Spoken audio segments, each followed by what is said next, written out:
Please be seated. Before we begin, I ask Chief Chaplain Steve Stone to come forward for the invocation of our ceremony. Chaplain Stone.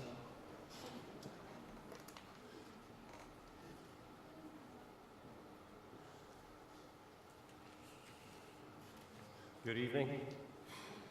As I was preparing for this evening, I took a moment to reflect on this being one of the joyous occasions of the year that we all gather, come together under a common bond to enjoy not only fellowship of one another, but the opportunity to celebrate the best among us, those who have gone the distance in service to the community and their profession.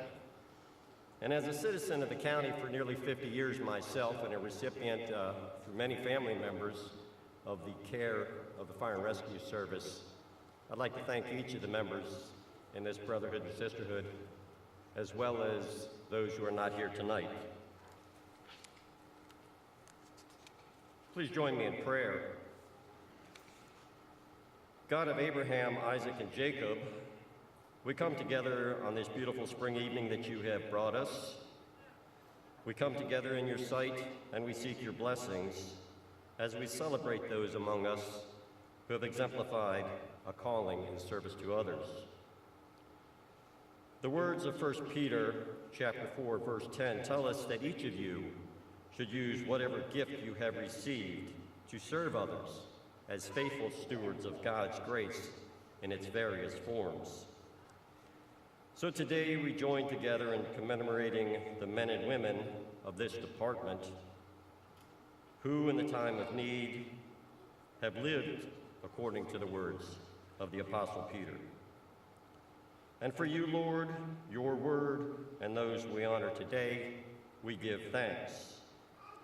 We celebrate their tireless preparation and readiness to serve when called to do so, and we celebrate, too, the citizens in our community who respond to emergencies as well. Though the men and women of this department, Lord, do not seek accolades, praise, or titles of greatness, they do represent the finest of character and morality in this department. And for them, we are grateful. Praise be. Amen and amen again.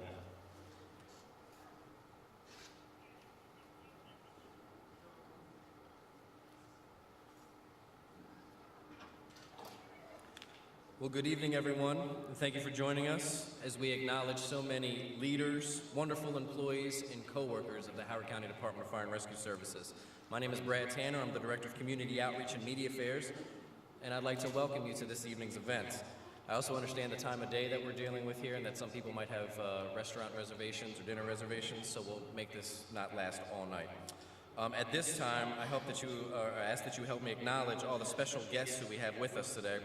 Howard County Executive Ball is with us, Howard County Council Member David Young, from the Executive's Office, Lonnie Robbins, Department of Inspections, License and Permits, Director Bob Francis, International Association of Firefighters Local 2000 President Rich Rule, and the Howard County Volunteer Firefighters Association President Mickey Day. Thanks for being with us.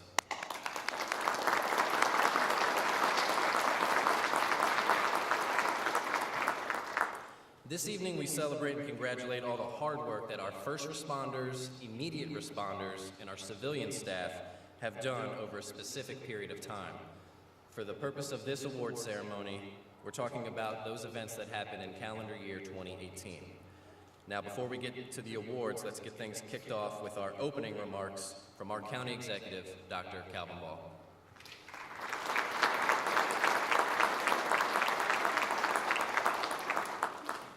Good evening and welcome. Good evening and welcome. It's so good to be here, and thank you, Brad, for those introductions. I just have to tell you, just on a personal note, I am so honored to be your county executive. You are the absolute best in the world. And I'm honored to be in this room to share this moment with family, friends, and some of Howard County's bravest. I appreciate your dedication to continuously educating, protecting, and serving all of Howard County's residents employees, and visitors. And during this EMS week, I want to especially thank our paramedics and EMTs for all that you do to help keep our community safe.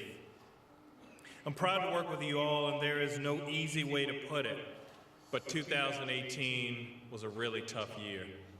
It was a tough year for numerous reasons, but I just want to highlight Ellicott City saw a devastating flood once again, and you all stepped up, and unfortunately, a 7-alarm fire that took one of our brothers, Lieutenant Nathan Flynn. We'll never be able to show our full appreciation to him and his family for his sacrifice and his heroism, but I believe that a person is only gone when we forget them, when we forget to say their name and all that they've done.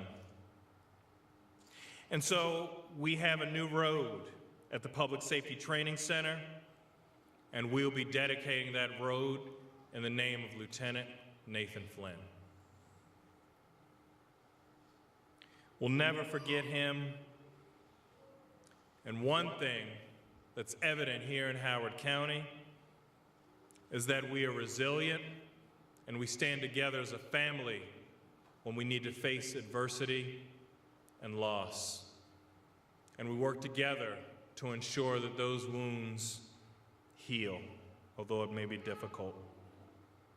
You never cease to amaze me, and I'm just so proud to call you my brothers and sisters. And tonight, we'll be highlighting some of the best and brightest, those shining examples of who we are and who we can be. I'd like to congratulate all of the recipients and thank you for making my job as your Howard County executive that much sweeter. It's now my honor to introduce to you all our chief, an amazing leader, a visionary, another fine public servant, Chief Christine Yulhorn.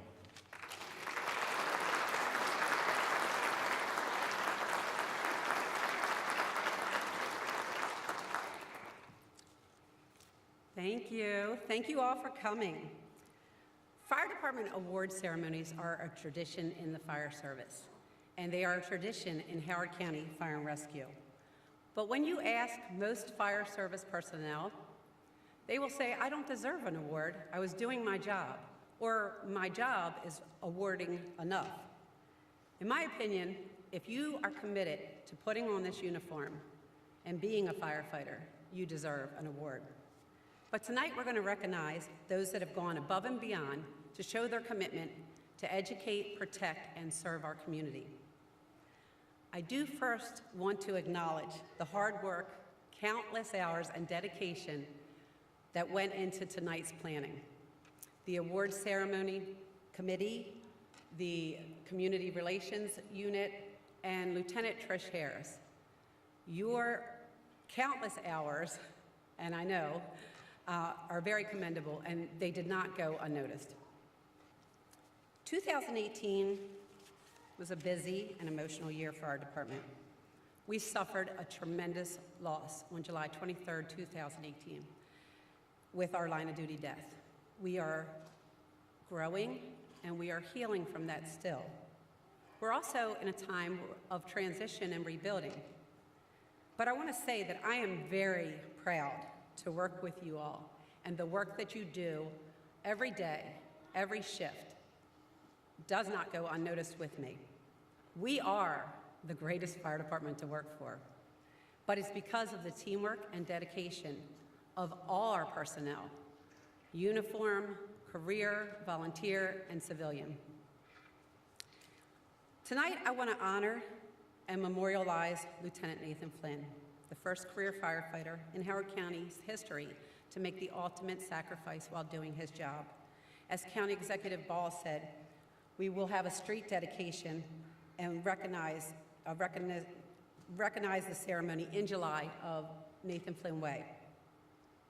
Lieutenant Nathan Flynn, he gave his life while fighting a very difficult fire, a 7-alarm house fire, one of the biggest in our histories. He exemplified professionalism, competency, and courage. He was looked up to and admired as a highly trained mentor and skilled firefighter.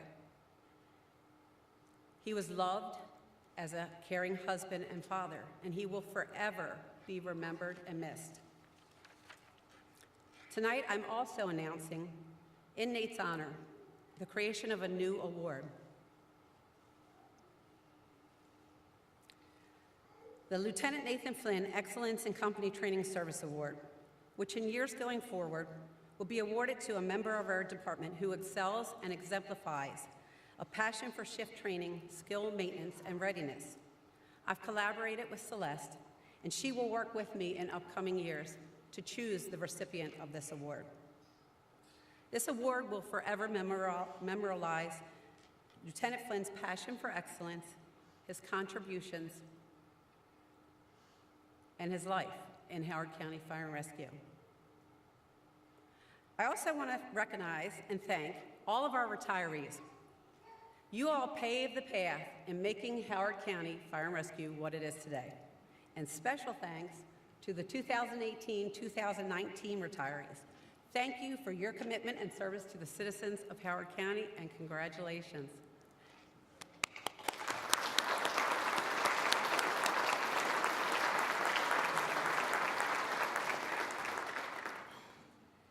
I want to thank you all again for coming, and I want to congratulate the recipients of tonight's awards.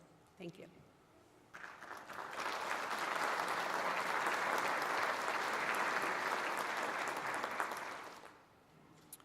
All right, I think we're ready to get to the awards now. Before we begin, as we've done in years past, if you have your program with you, I try to make it as easy as possible to follow along. So if you know that you're getting an award and you see that coming up, specifically for like our Gift of Life awards, which we have a lot and that's on the back of your program, you'll notice it's basically in that chronological order. You can start making your way to the stage around the left staircase. You'll also notice that we have our department photographer here. All these photos will become available to everyone at the end. Just let us know if you want those. Take pictures from your seats. And of course, we have the designated photo area in the lobby to take pictures with your recipients after the ceremony. So with that, let's get to it. I now call to the stage our awards narrator for this evening, firefighter Adam Nolder.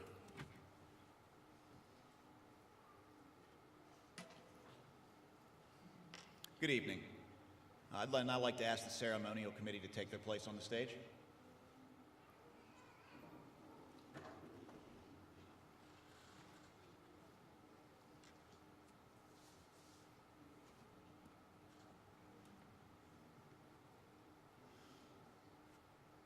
We'll begin the evening with unit citations.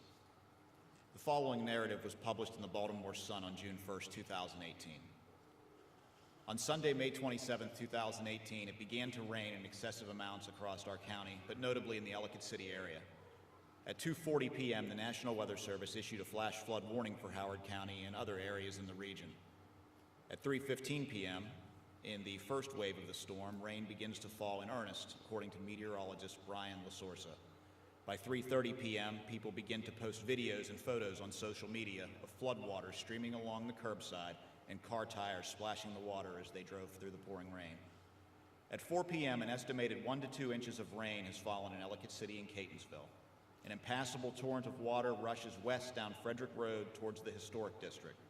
Parking lots in Old Ellicott City begin to flood. At 4:23 p.m., several feet of powerful floodwater, the likes which hasn't been seen since the 2016 flood, ripped through the district, sending residents into a panic and carrying anything in its way down towards the Patapsco River. At 4:50 p.m., peak rainfall begins, drenching Ellicott City with 3.8 inches of rain over the course of the next hour, according to the National Weather Service. Water rushes into basements and quickly begins flooding the first floors of Main Street shops and restaurants, trapping people in the upper floors. Outside, the street is submerged and waves of water are hammering the exterior walls of buildings, ripping out their windows and stairs. The Howard County Fire and Rescue Twitter account puts out the following statement. Flooding in Ellicott City rivaling the flooding incident of 2016. Multiple rescues in progress, swift water rescue teams are assembling, avoid downtown Ellicott City to enable rescuers to gain access. At 5 p.m., the flood is rushing down the street like whitewater rapids, and parked cars begin to float. A second storm begins hammering Ellicott City at 5:15 p.m. and continues for the next hour, dropping 2 to 3 more inches of rain on the already flooded district. At 5:23 p.m., Howard County announces its Emergency Operations Center has been opened and asks residents to stay away from the area. It should be noted that during the same time of the flood, there was a 2-alarm fire occurring in the Normandy apartment complex that was a result of a lightning strike from that same storm. Searches and rescues, civilian assists, and many other emergency operations occurred over the next several hours until the floodwaters subsided. And after that, much more work was to be done. Over 100 fire department members responded when this flood occurred, all of whom will be given a unit citation for this incident and will also receive a 2018 Ellicott City flood pin, similar to what was issued for the 2016 flood. Will all department members who responded to the 2018 Ellicott City flood please stand and be recognized?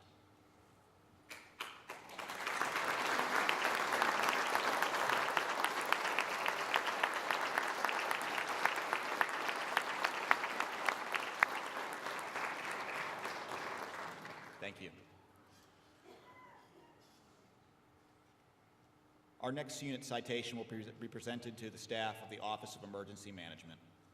In the hours following the 2018 Ellicott City flood, the Howard County Fire and Rescue Office of Emergency Management, led by now retired Deputy Chief Ryan Miller, once again sprang into action and led the county's response and recovery to this destructive event. When you look at a disaster scene and think to yourself, where do we begin? Everyone looks to them to determine how we begin to recover and to coordinate all local, state, and federal resources that will be needed in the months to come. For their tireless efforts during and after this event, as well as the work they continue to do regarding recovery issues in hopes of mitigating loss of life and property if such an event were to occur again, please congratulate retired Deputy Chief Ryan Miller, Deputy Director Michael Hinson, Emergency Management Specialist Amanda Fall, Emergency Management Specialist Maria Berdykowski, and Senior Policy Analyst Lisa Crow. Also Special Projects Assistant Richard Philps and Lieutenant Christopher Meyer.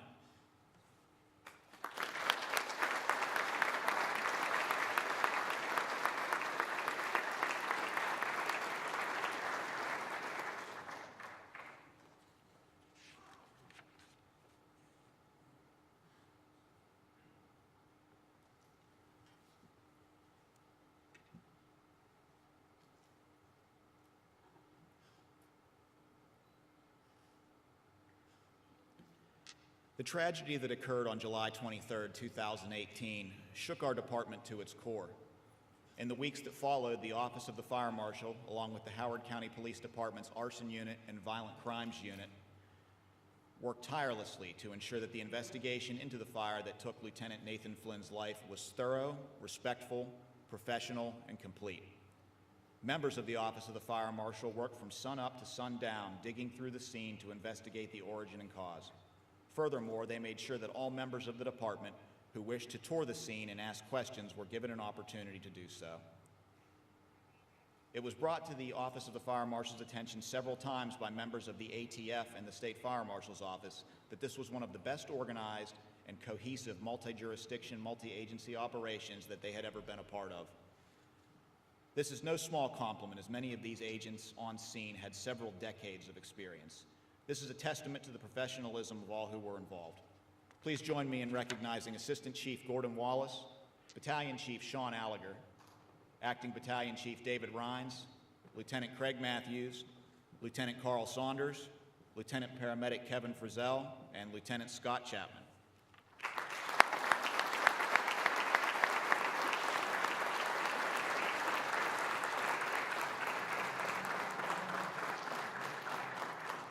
The Office of the Fire Marshal also wants to recognize the supporting agencies for their assistance on this investigation, all of whom will receive certificates of appreciation at a later date. Please recognize the Howard County Police Department Arson Unit and Violent Crimes Unit, the Maryland State Fire Marshal's Office, and the Bureau of Alcohol, Tobacco, and Firearms Baltimore Field Office. If any members of these agencies are in the audience, please stand and be recognized.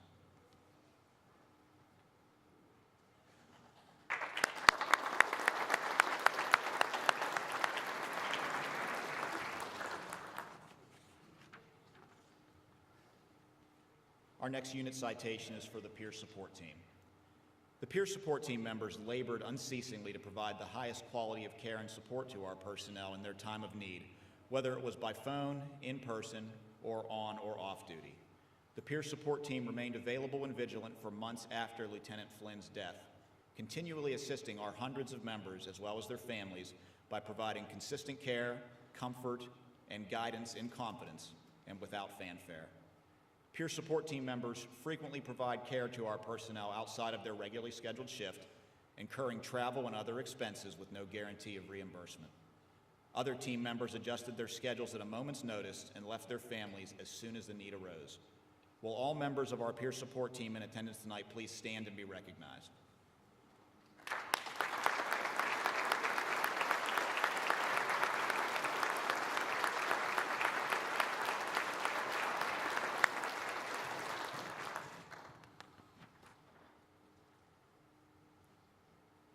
On Friday, June 16, 2018, units from Station 2 and Battalion Chief 2 were alerted for a report of a baby deer stuck in a swimming pool. Neighborhood residents stated that the animal may have been in the pool for as long as 8 hours. The deer was removed by Company 2 and left to rest and recover. The residents wish to extend their thanks and appreciation for the actions of our department. For a job well done, please recognize Captain Timothy Dorsey, Lieutenant Paramedic Michael Ricker, Firefighter Paramedic Timothy Daly, Firefighter Chad McClintock, Firefighter Jordan Farley, Firefighter Benjamin Sipe, Firefighter Stephen Cover, Battalion Chief Karen Goodwin, and Firefighter Jeffrey Douglas.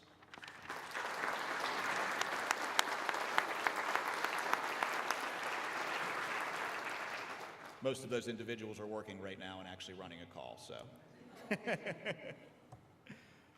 Our following unit citation has become affectionately known as the Llama Drama Incident.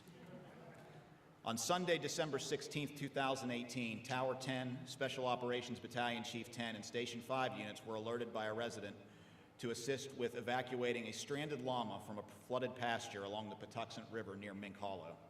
The llama became stranded by rising water that was a result of excessive rain that had occurred the night before. The owner was very concerned about the health of the animal and its ability to cope with the cold water exposure.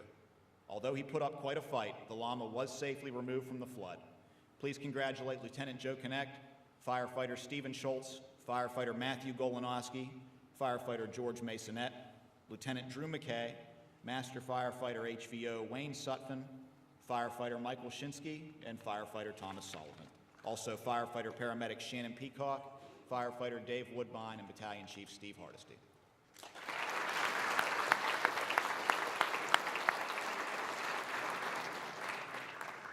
We will now begin the Stork Award and Gift of Life presentation. Please refer to the back of your program for a comprehensive list that will be read in order. Just to note, the first two awards, the Stork Awards in the category, are not listed in the program. On February 7, 2018 at 7:25 a.m., dispatcher First Class Sheila Jennings received a call for a woman in labor. DFC Jennings immediately took control of the call in a calm manner and administered emergency medical dispatch instructions to the caller to assist his sister with the delivery of her baby daughter. Throughout the entire call, DFC Jennings remained composed and controlled the caller's actions without flaw. The baby girl was delivered in good health, and DFC Jennings remained on the line until EMS arrived. Ladies and gentlemen, please recognize Dispatcher First Class Sheila Jennings.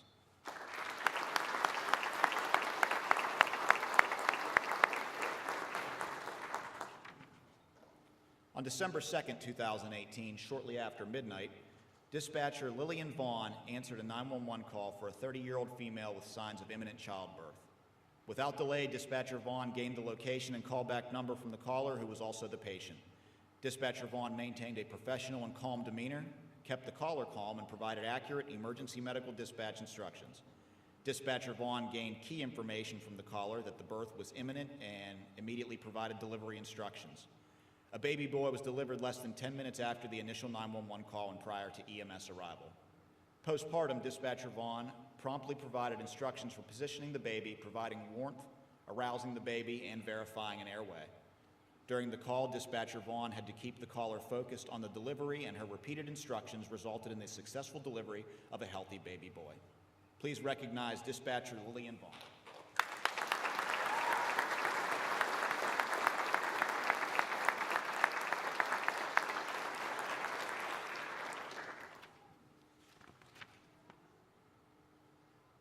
We will now begin the Gift of Life Awards. On January 8, 2018, crews arrived to find a patient laying on the floor inside a construction site with CPR in progress. The patient's co-workers stated the patient was sitting in an office chair, had made a grunting noise, and fell to the floor. The co-workers then stated that the patient was without a pulse, so they started CPR and called 911. The paramedic unit from Station 1 arrived and, after administering care, achieved a return of spontaneous circulation. The patient also regained consciousness prior to transport to the hospital. For this cardiac arrest save, please recognize firefighter paramedic Michael McCoy and firefighter Curtis Peffer.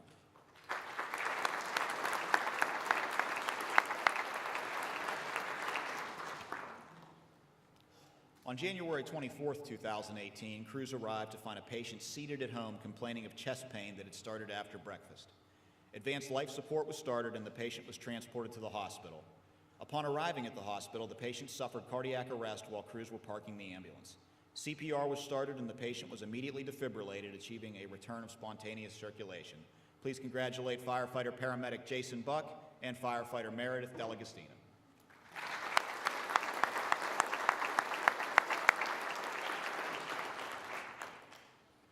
On February 9, 2018, crews responded for a patient whose healthcare providers stated he had become hypotensive and gone into cardiac arrest. The healthcare providers immediately initiated CPR, applied an AED, and delivered one shock. Crews arrived to find the patient laying in his bed with CPR in progress. Department personnel took over chest compressions and noticed the patient had begun to open his eyes. Chest compressions were ceased and a pulse was palpated at an adequate rate. The patient was transferred to Howard County General and remained conscious the entire time. Please congratulate firefighter paramedic Louis Stifler and firefighter Jeremy Ninemiller.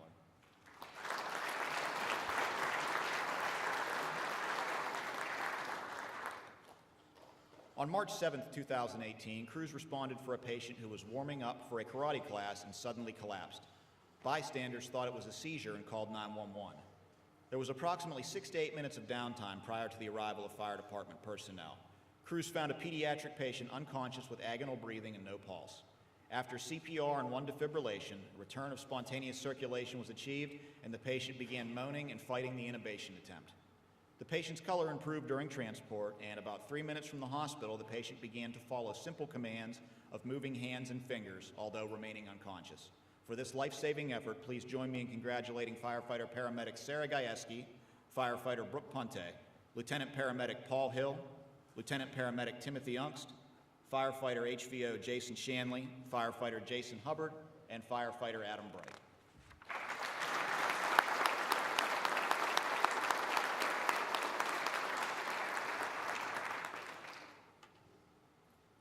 On April 21, 2018, crews responded for a pediatric patient who had become unconscious in the family's vehicle.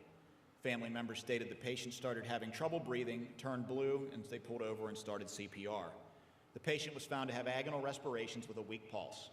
The patient was moved to paramedic 105 where CPR was started and a pulse restored. The patient maintained a pulse for the remainder of the transport to the hospital. Please congratulate firefighter Mark Thompson, firefighter paramedic Kim Webb, Captain paramedic Michael Stoner, Battalion Chief Stephen Hardesty, firefighter John Roulard, Lieutenant paramedic Paul Hill, Master firefighter HVO Thomas Boyd, dispatcher Siobhan Vanderloop, and dispatcher First Class Christy Carter.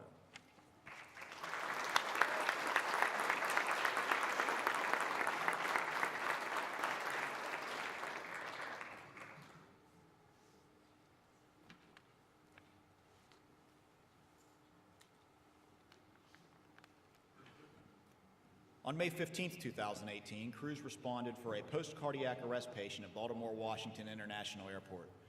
BWI officials reported that the patient had collapsed after a flight. A bystander, who was also an ER physician, reported that an AED was applied but no shock was advised. The patient was initially reported as being lethargic and then appeared to regain consciousness with no deficits. The patient's implanted defibrillator had activated, bringing the patient back prior to crew's arrival. The patient was transported and remained conscious the entire time. Please recognize firefighter Brian Blair and firefighter paramedic Robert Lardy.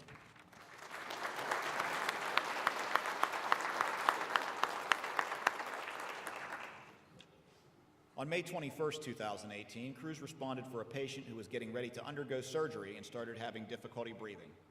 The patient quickly became unresponsive and stopped breathing. The OR staff started providing ventilations while waiting for EMS to arrive. As units arrived, the patient went into full cardiac arrest. CPR and advanced life support were started, and the patient was successfully transported to the hospital. Please recognize firefighter paramedic Sarah Gajewski and firefighter Lauren Board.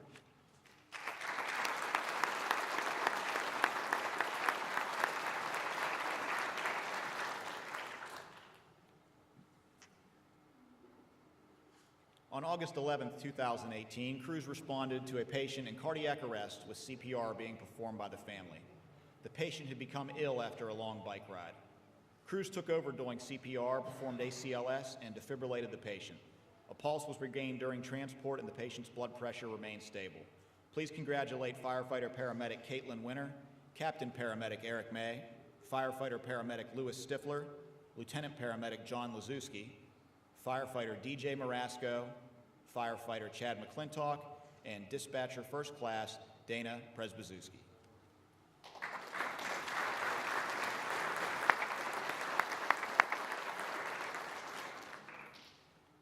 On June 27, 2018, paramedic 25 was dispatched for a patient who was experiencing difficulty breathing. Treatment was started, however, the patient experienced cardiac arrest shortly after being placed on the stretcher. Engine 22, the medical duty officer, and Howard County Police responded to assist.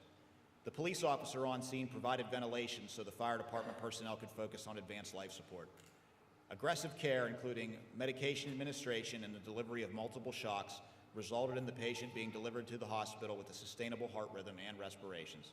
Please congratulate firefighter paramedic Jeffrey Douglas, firefighter Jake Lewis, and Howard County Police Officer Nicholas Stramara.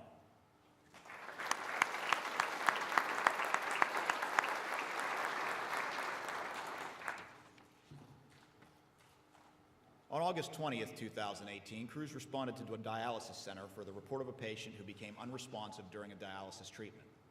The patient was lowered to the floor and CPR was initiated by the staff. After approximately 5 minutes of bystander CPR, crews found the patient to be breathing agonally and remained unconscious. Advanced life support was administered and the patient was successfully transported to the hospital. Please congratulate firefighter paramedic Christopher Everett, firefighter recruit Benjamin Avery, firefighter Jordan Farley, firefighter recruit Juan Arias Campuzano, and Captain paramedic Christopher Shannon.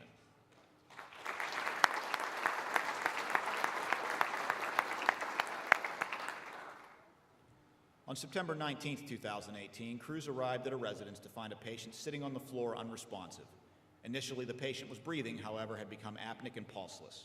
CPR was started until the patient began to moan and a pulse was palpated.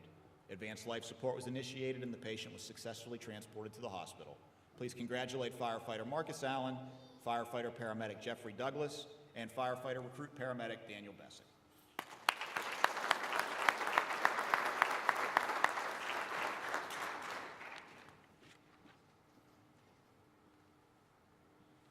On January 27, 2018, crews responded for a patient who was struck in the head with a baseball.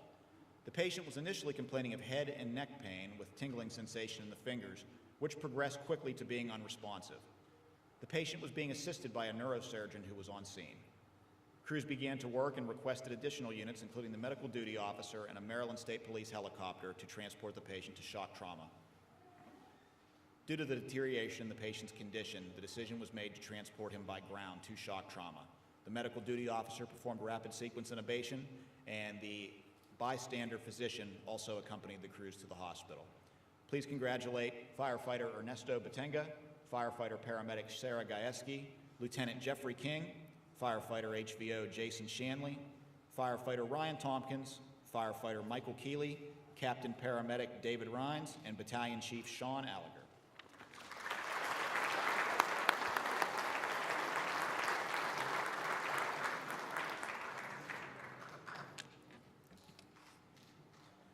On September 25, 2018, bystanders reported that a patient was working at his desk and suddenly collapsed to the floor. The bystanders reported that the patient was posturing and had stopped breathing, so CPR was started and an AED was applied with one shock delivered. Upon EMS arrival, the patient was breathing and had a pulse. Advanced life support treatment was started, and our department's medical director, who was in the area, also responded and performed rapid sequence intubation on this patient in preparation for transport to the hospital. Please congratulate firefighter paramedic Andrew Froome, firefighter Dane Yakich, medical director Dr. Matthew Levy, firefighter paramedic Bradley Klukas, and captain paramedic Michael Stoner.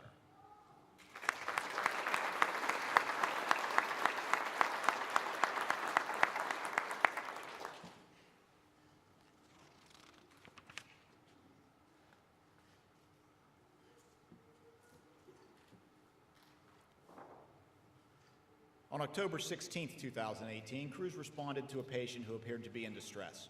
While with the EMS providers, the patient went into full cardiac arrest. Providers quickly began CPR and administered one shock with a defibrillator.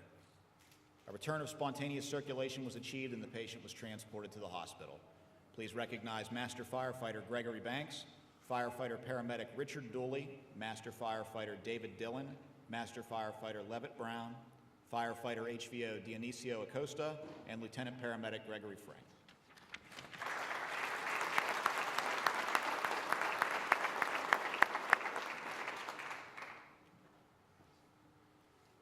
On September 29, 2018, crews responded mutual aid to Baltimore County and arrived to find a patient laying on the ground not breathing with bystander CPR in progress. The patient was outside and was witnessed falling while walking on the sidewalk. The patient then had what was believed to be a seizure and stopped breathing. After CPR and defibrillation, the patient began breathing and maintained a pulse throughout transport to the hospital. This was a special call, not only because we're talking about a life-saving effort by our team, but also for the effort done by the immediate responders who are the patient's neighbors. They performed CPR for approximately 14 minutes. Also, this was our very own Battalion Chief Chuck Ridgely's last day on the job as a professional first responder, and the last call he ran before retirement. Ladies and gentlemen, please help me thank and congratulate firefighter paramedic Stephen Colburn, firefighter Brian Shipley, retired Battalion Chief Charles Ridgely, our immediate responders, the neighbors, Mr. Jimmy Noble and Dr. Carissa Schreck. And we'd also like to invite our cardiac arrest survivor, Mr. George Johnson, to join us on stage.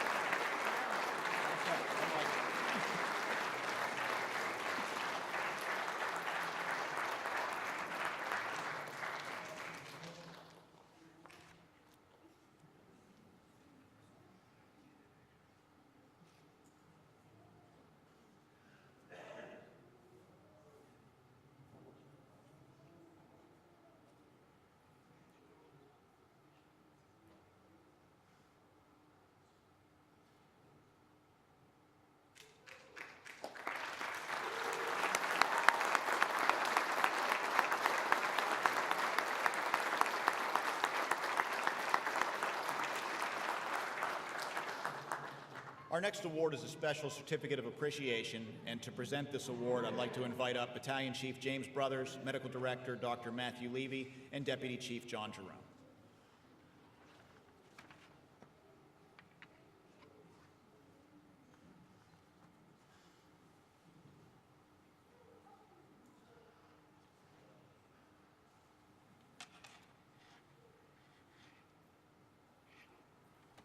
Good evening, everybody. This next award is being given in acknowledgement and with sincere appreciation for an individual who has provided the department over a decade of critical support. Dr. George Groman, if you're here, which I know you are, why don't you and Susan make your way down here?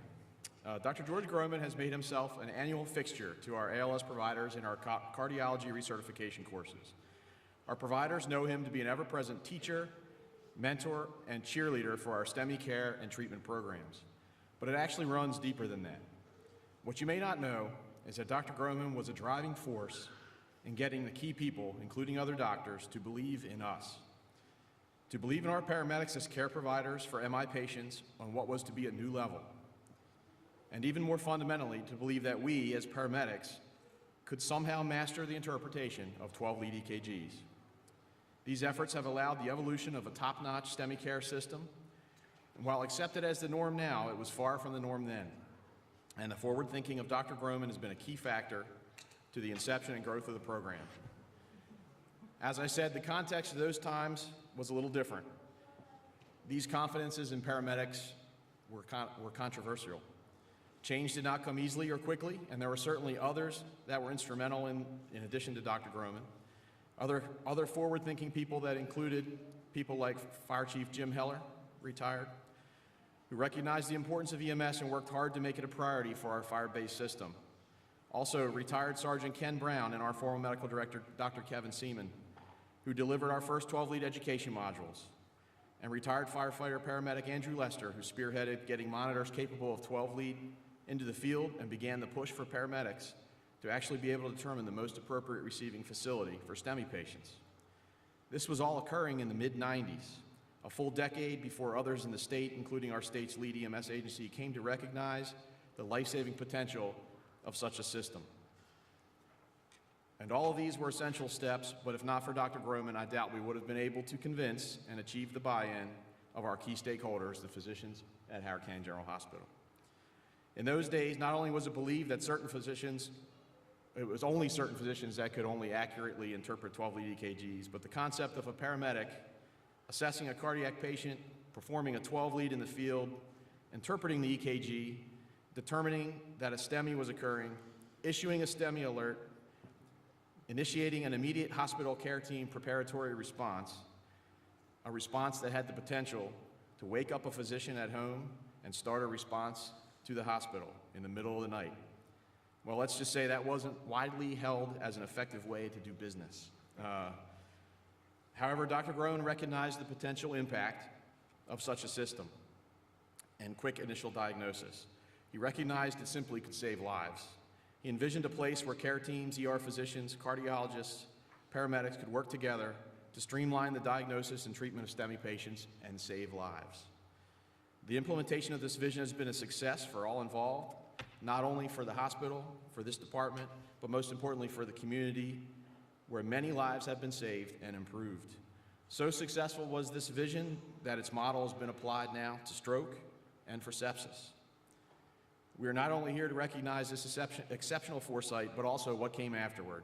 Tireless work to design policies and procedures, endless effort by Dr. Groman to perfect working task flow that integrates both pre-hospital and in-hospital care teams, breaking barriers about the sharing of patient information in the name of quality assurance, ongoing leadership for regularly scheduled quality assurance meetings between pre-hospital and hospital providers, and of course the untiring commitment to participation in training with paramedics, which has difficulties in and of itself sometimes.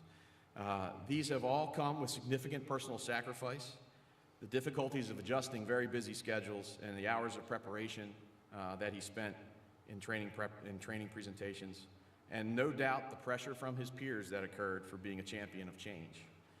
I would be remiss if I failed to mention our appreciation for his wife, Susan, as well.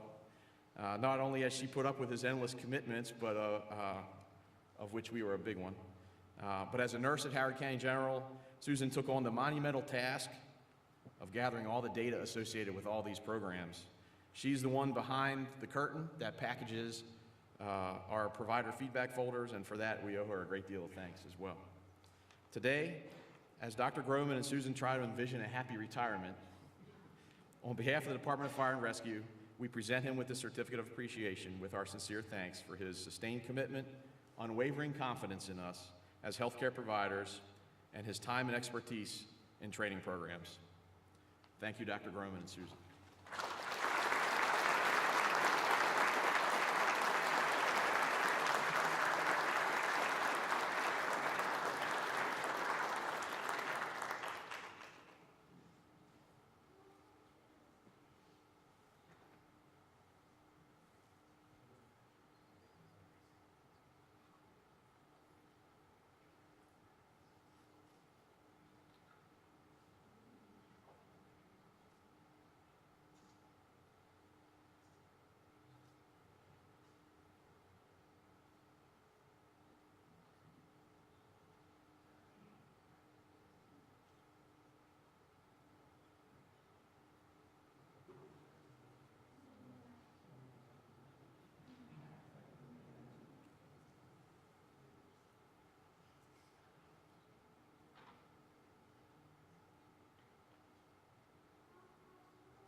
Yes, absolutely.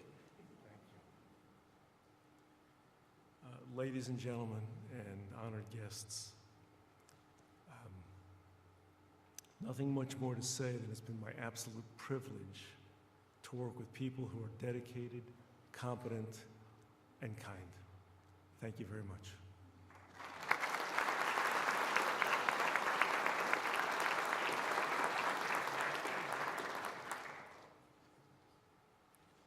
Before we move on, I think it's worth noting that many of the recipients of our Gift of Life Awards are assigned to C shift and are currently working a number of storm-related calls due to the thunderstorms that rolled through earlier.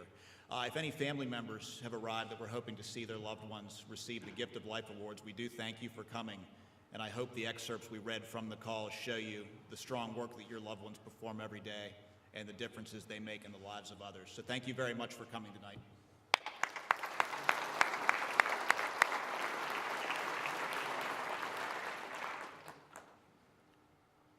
Our next awards are citations of honor, and we'll beginning with the citation of honor for a great idea.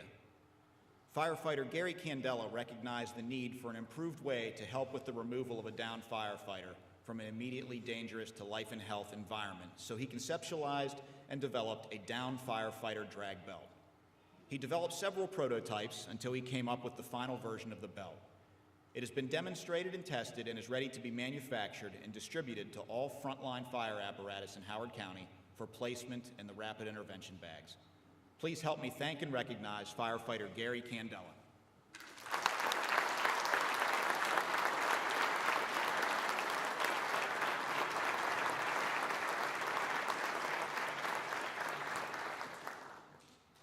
I'm sure most of you had the opportunity to work with Gary, but he loves tinkering and comes up with some pretty great ideas.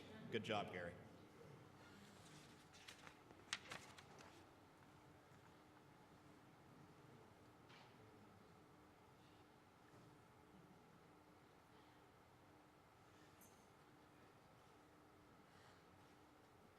Our next citations of honor are for community risk reduction. Firefighter paramedic Christina Castro was assigned to light duty in EMS operations when she overheard conversations about a possible mobile integrated health project within the department. Christina asked to be involved and offered to assist in any way possible, in addition to her regularly assigned duties.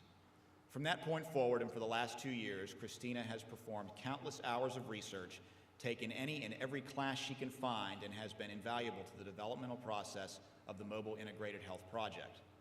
Most of this effort has been self-motivated and independent, requiring no direct supervision. To say she took the ball and ran with it is an understatement.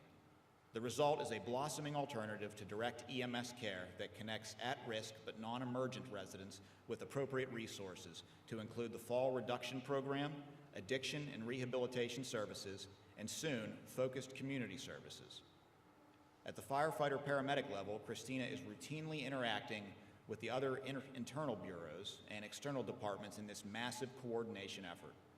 Her efforts will have a direct impact on the community we serve and will be the foundation for this new facet of American healthcare.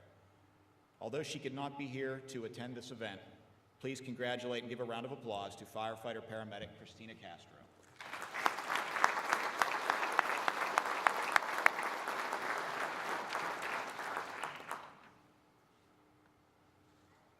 This is also a citation of honor for community risk reduction. The following individuals have taken on the revision of the Howard County Fire Code. Their work encompasses a near total reorganization of the document and updating it in conjunction with the 2018 edition of the Maryland Fire Code and the 2018 edition of NFPA 1. For the excellence and dedication and in recognition of their tireless efforts and unparalleled commitment to update and revise the Howard County Fire Code, please congratulate Captain Jeremy Clancy, Lieutenant Bruce Bennett, and Mr. Charles Brown.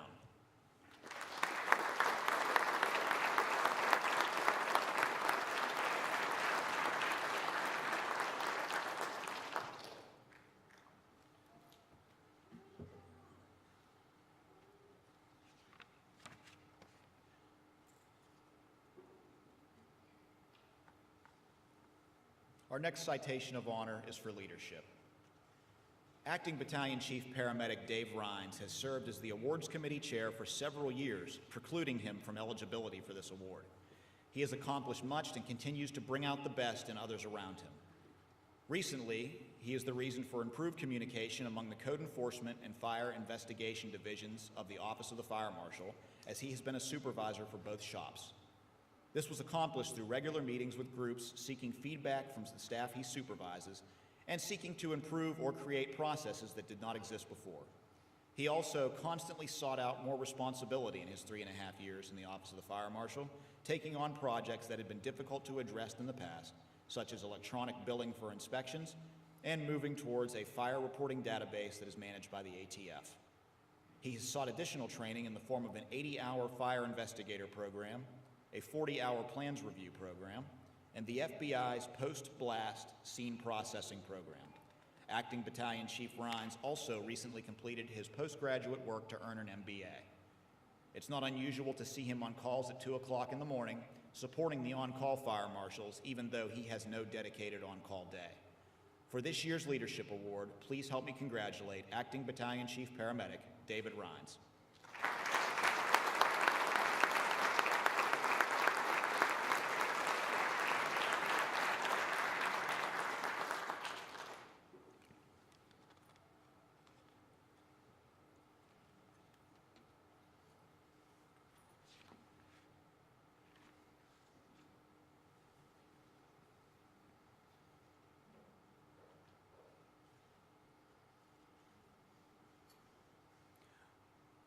We now have a special presentation. I'd like to invite Fire Chief Christine Yulhorn to the podium.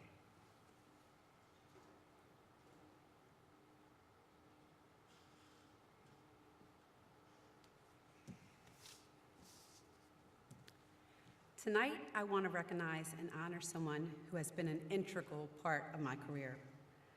This person has mentored me and been a role model since my very first day assigned in the field as a Howard County firefighter. Deputy Chief Dan Merson, can you come up?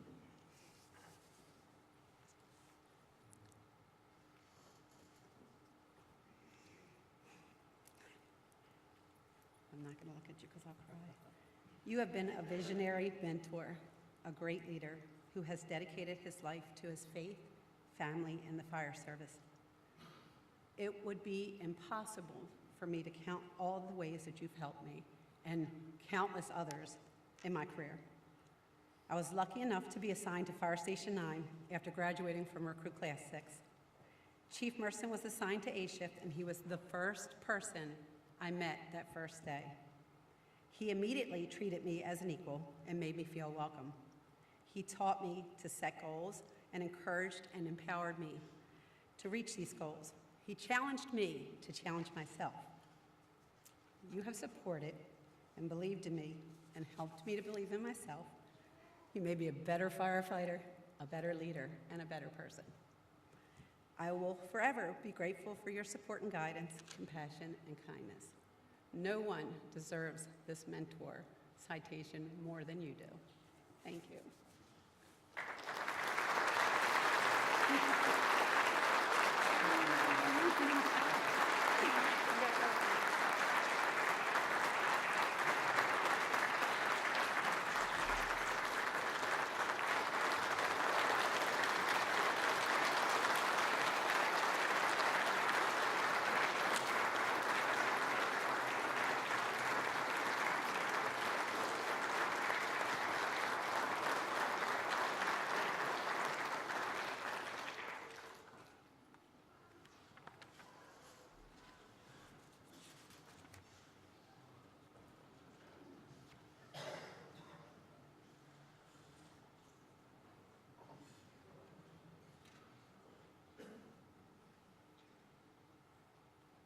Our next awards are the Quality of Care Awards.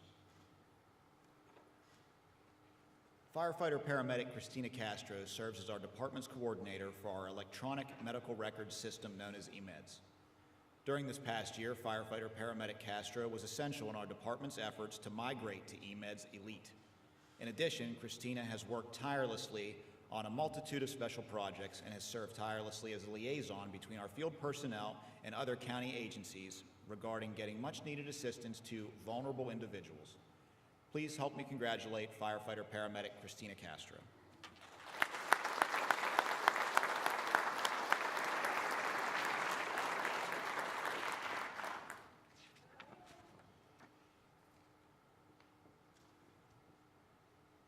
Captain Thomas Gerber has been a guiding force of our advanced life support education and training programs for many years. Through his leadership and dedication, he has helped our department craft numerous EMS educational programs, including our annual continuing education programs, specialty training including rapid sequence innovation, and many other projects. He has also served as a liaison at the state level for related EMS training endeavors. His longitudinal efforts have helped ensure that our EMS clinicians have both the latest knowledge and procedural training. Captain Gerber could not be here tonight due to a previous engagement, but please offer him a round of applause.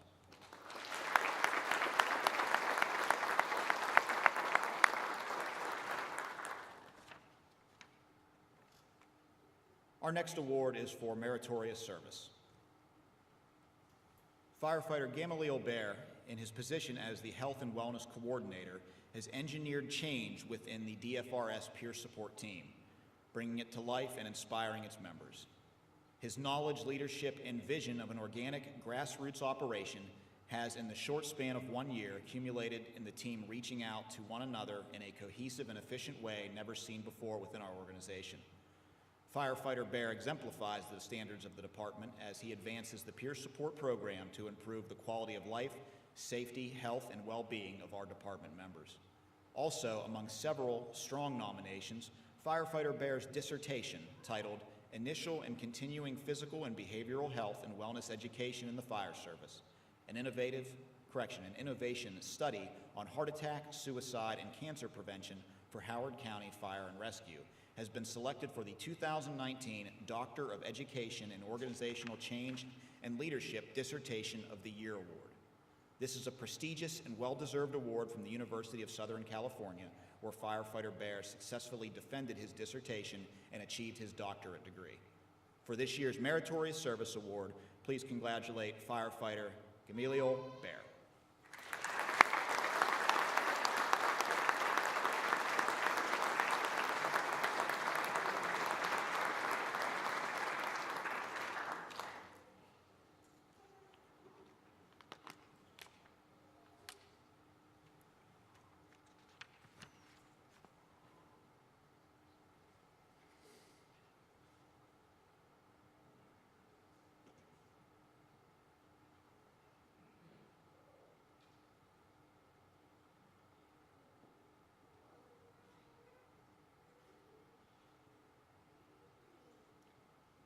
Congratulations, G. Bear.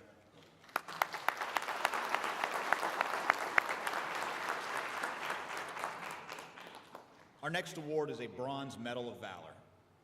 During the height of the Ellicott City flood incident, Assistant Chief Gordon Wallace responded to assist and support the Special Operations Team. While responding down Ellicott Mills Road, Chief Wallace realized that because of a sinkhole, he would be able to proceed no further. He parked his vehicle along Lot F and immediately noticed the historic courthouse collapse.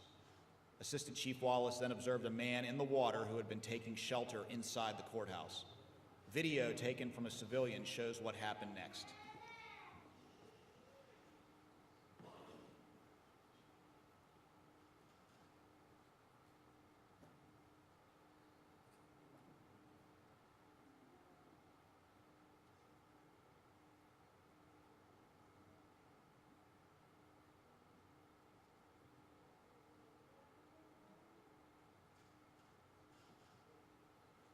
Acting without hesitation and at great personal risk, Chief Wallace single-handedly entered the water to effect the rescue. It is believed that had Chief Wallace called for support or hesitated even momentarily, it is nearly certain that the victim would have been swept downriver and lost. For the Bronze Medal of Valor, please congratulate and recognize Assistant Chief Gordon Wallace.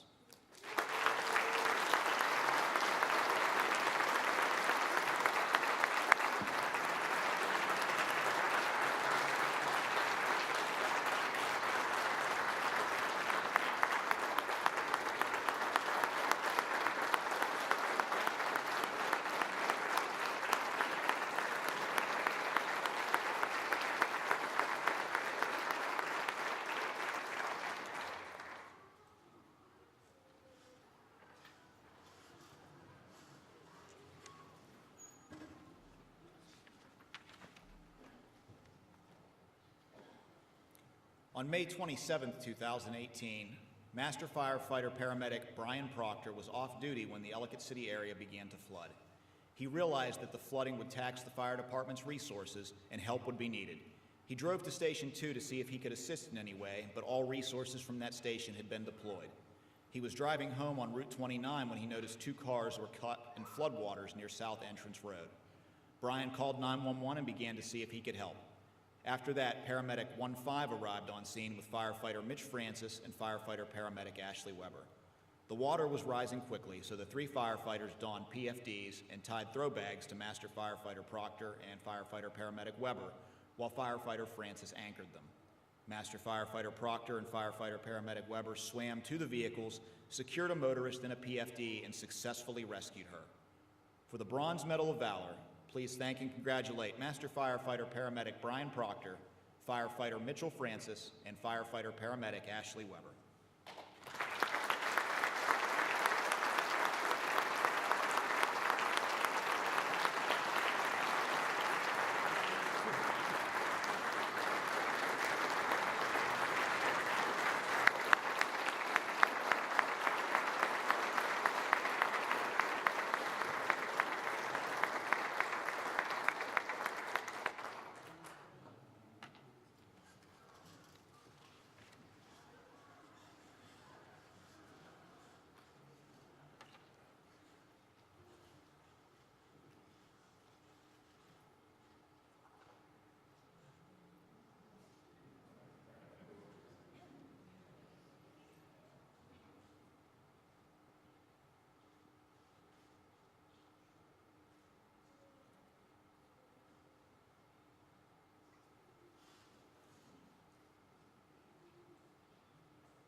During the flood on May 27, 2018, Engine 101 positioned on Church Road in an attempt to access buildings on Main Street. Lieutenant Paramedic Paul Hill and firefighter John Roulard made their way to the lowest end of Main Street by forcing doors and windows, scaling fences, and traversing roofs.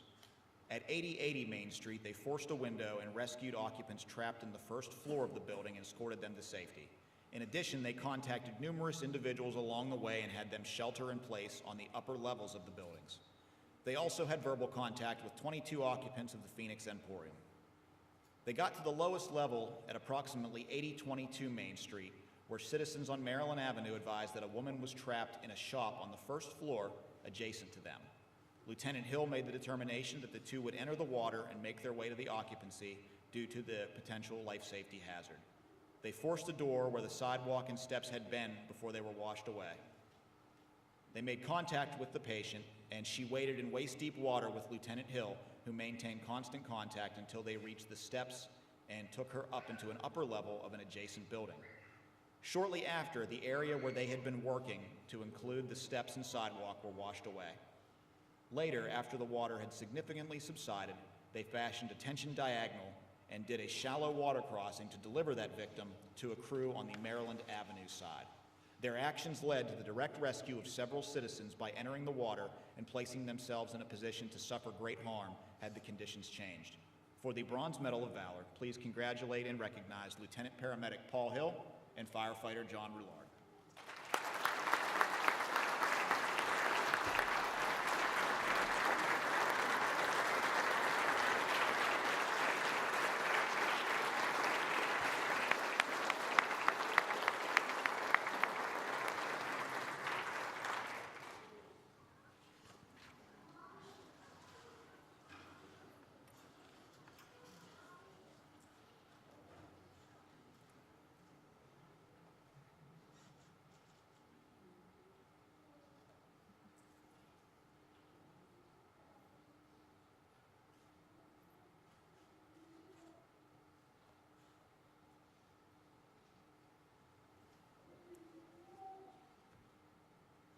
On the morning of July 23, 2018, and what would become the darkest day in Howard County Fire and Rescue history, the crews assigned to Truck 7 and Engine 7-1 entered into fire conditions that are hard for words to describe. During the course of operations at the Woodscape Drive incident, Engine 7-1 and Truck 7 were initially instructed to enter the building with a hand line to control the fire.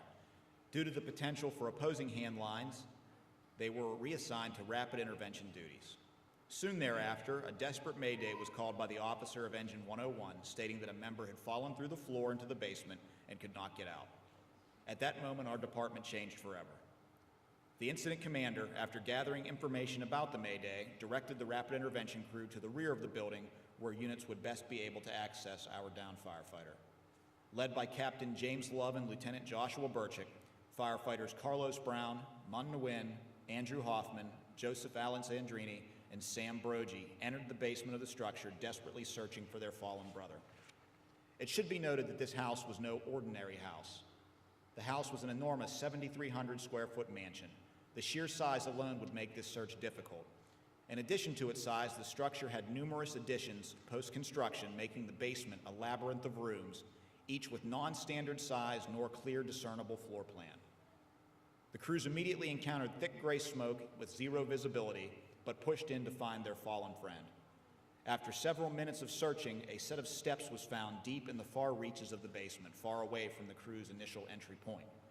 The steps, like the structure, were not typical. There were only 4 or 5 stair treads, not the usual amount between floors. The crews entered the door and immediately were met with high heat and thick black smoke. This was the seat of the fire. They heard a personal alert safety system device sounding. They began to work their way forward into the heat, spraying water in the direction where they instinctively knew the fire was raging. The ceiling was low, but that didn't matter as the stratified heat kept everyone on their knees or lower. What did matter was the quickly degrading ductwork and electrical wiring hanging from the ceiling, each loop hanging low and entangling the crews as they tried to push forward. Fortunately, Lieutenant Burchick had done extensive training in common sense self-rescue and crew disentanglement techniques. He was further prepared with specialized tools to cut away the wire snares as they attached themselves in every manner imaginable to the members while pushing further into the hot black inferno towards the sound of the pass device. Across the radio, a transmission came from Captain Love. "We've got him, and we're on our way out." Several long minutes later, the crews emerged from the same door that they had entered. With them, they brought Lieutenant Nathan Flynn. Had it not been for their extraordinary efforts, their knowledge and skills as firefighters and officers, and their unparalleled determination, their tragic mission of rescuing Lieutenant Flynn could have ended with a far greater loss of life. The firefighters assigned to Engine 7-1 and Truck 7 that morning were presented with the Gold Medals of Valor in a private ceremony at Station 7 on Tuesday evening. Ladies and gentlemen, please offer a round of applause for our Gold Medals of Valor recipients, Truck 7 Captain James Love, Master Firefighter Carlos Brown, Firefighter Mun Nguyen, Engine 7-1 Lieutenant Joshua Burchick, Firefighter Andy Hoffman, Firefighter Joseph Alessandrini, and Firefighter Sam Brogy.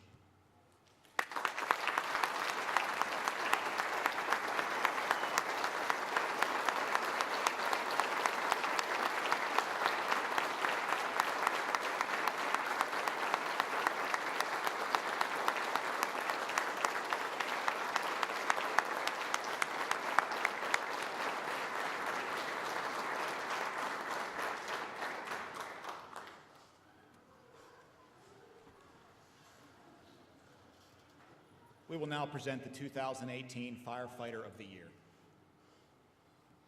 Firefighter Andrew Hoffman is an asset to DFRS. He arrives to work over an hour early and diligently begins work on his gear, his apparatus, and designs a daily drill for the shift's transition. Throughout the shift, he does not stop. He is the first to train, he is the first to the engine for a response, and he is always prepared in full PPE, even for the most basic of calls. On the way to emergency incidents, he will pull information from his handmade book of pre-plans and dole out valuable information to the crew, including but not limited to the best access, hydrant locations, distance to water supply, stairwell and standpipe access, just to name a few. Firefighter Hoffman is also dedicated to his physical fitness, always wanting to push himself while at the same time motivating others to participate. He is a mentor for new recruits and focuses on guiding new personnel to build healthy habits and best practices for our profession. He is inquisitive, asking questions to investigate a better way to do things and operate. Andy is always looking for new ways to perform his job task and frequently tests and practice with various size hose lines and nozzles, as well as developing new ways to use and train with our breathing apparatus.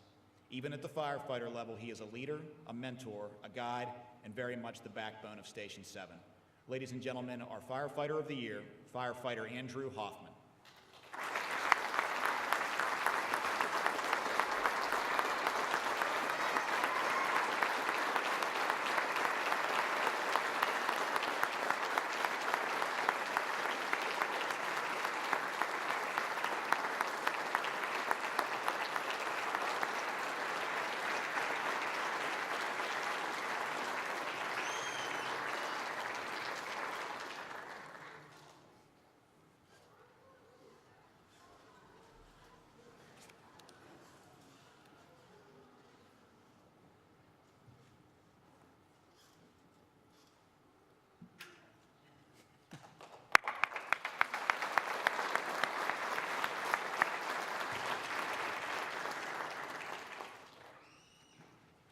Our final award for this evening is Fire Officer of the Year.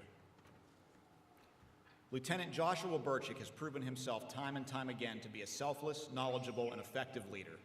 He inspires participation from all members and values peers and subordinates. He clearly outlines his expectations and inspires confidence from his company. Training is ever in Lieutenant Burchick's forethought for a successful day, no matter how busy. He makes it a point to invest in the proficiency of both his personal skills and those of his subordinates.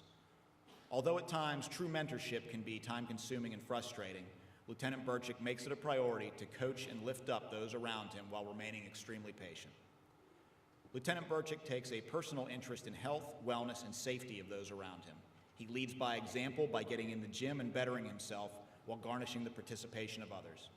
He values his subordinates' visions and future goals and offers encouragement and support. Josh has been the initial company officer on many highly stressful scenes. Through years of experience, he has demonstrated his ability to handle scenes of any caliber. His supervisors are extremely confident in his ability to thoroughly get the job done. They value his input and will alter tactics based on his opinions. He found a fantastic balance of knowledge, patience, safety, and aggression to be successful time and time again. Ladies and gentlemen, our 2018 Fire Officer of the Year, Lieutenant Joshua Burchick.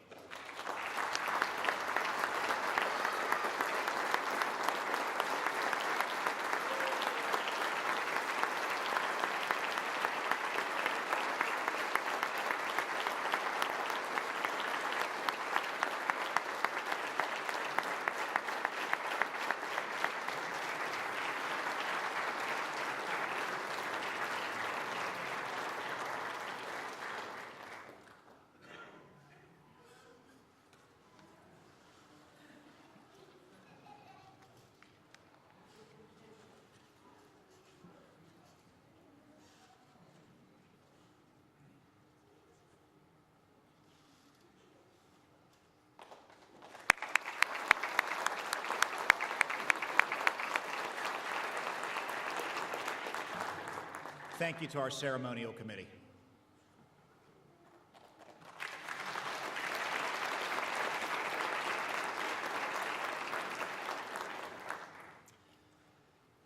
Wow. We got some great people in this department. Let's have one more round of applause for all our recipients.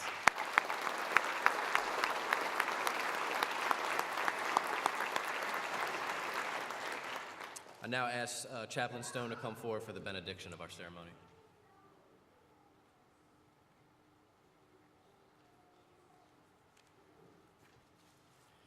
Let us pray together.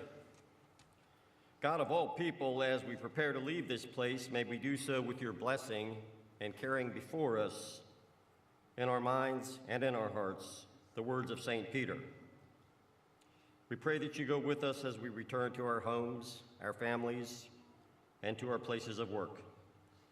Protect us through all of our endeavors.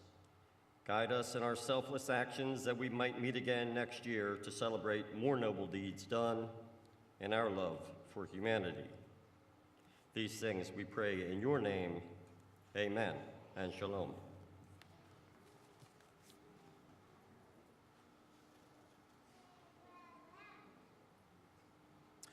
Ladies and gentlemen, this concludes our ceremony for the evening. Just as a reminder, if you want a picture with your recipient, we have a designated photo area in the lobby. And for those of you who are in the larger groups, you can either get your certificate now or those will be issued at the station level. So thanks again for attending. Have a safe and wonderful evening and a great Memorial Day weekend. Thanks.